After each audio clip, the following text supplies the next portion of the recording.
Hey everyone, and welcome back. Today, we're diving into a question that I think many of us have pondered at some point. Why do we sometimes find ourselves drawn to people who just aren't right for us?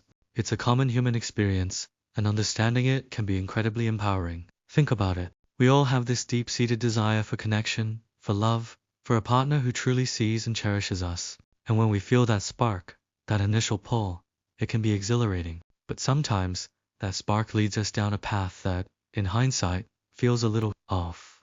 We might end up with someone who doesn't respect our boundaries, who doesn't share our core values, or who simply doesn't make us feel like our best selves. So, what's going on here? It's rarely a conscious decision to choose someone who will hurt us. Often, it's a complex interplay of our past experiences, our subconscious beliefs, and even our biological drives. One of the most significant factors can be our early attachment patterns. The way we were cared for as children can shape our expectations of relationships. If we grew up in an environment where love felt conditional, or where our needs weren't consistently met, we might unconsciously seek out relationships that mirror those familiar dynamics. It's not that we want that familiar pain, but it's what feels known, and sometimes, the unknown can be more frightening than the familiar discomfort.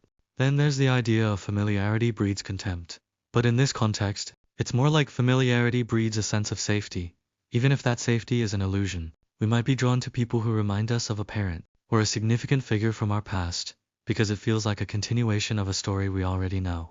This can be a powerful, albeit often misguided, way our brains try to make sense of the world and our place in it. Another reason is our own self. If we don't fully believe we deserve a healthy, loving relationship, we might settle for less. We might overlook red flags because, on some level, we don't feel worthy of anything better. This is a tough one to confront, but acknowledging it is the first step towards building a stronger sense of self-love. We also have to consider the powerful influence of our beliefs about love itself. Do we believe that love should be a constant struggle?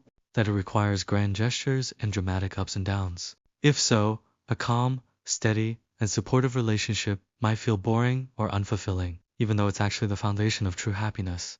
We might mistake intensity for intimacy, or drama for passion. And let's not forget the role of our own unmet needs. Sometimes, we fall for someone because they seem to possess qualities we lack, or desperately desire in ourselves. We might see them as a rescuer, or as someone who can complete us. But the truth is, no one else can truly complete us. That's an inside job. When we look for someone to fill a void within us, we're setting ourselves up for disappointment, and often, we end up projecting our own insecurities onto them. It's also worth noting that sometimes, we're simply attracted to the idea of someone, or the potential we see in them, rather than who they actually are in the present moment. We might believe we can fix them, or that our love will be enough to change them.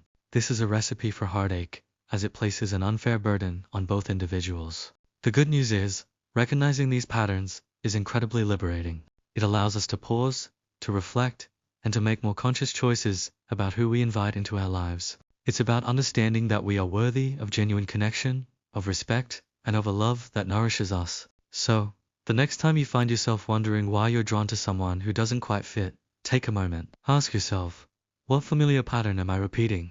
What belief about myself or about love might be at play? What unmet need am I trying to fulfill? This isn't about blame or judgment. It's about self-awareness and self-compassion. It's about gently guiding ourselves towards relationships that truly uplift and support us. It's about choosing ourselves and choosing a love that feels like coming home. Thank you so much for joining me today. I hope this has offered some valuable insights. If you found this helpful, please consider following for more conversations like this. Until next time, take care of yourselves and each other.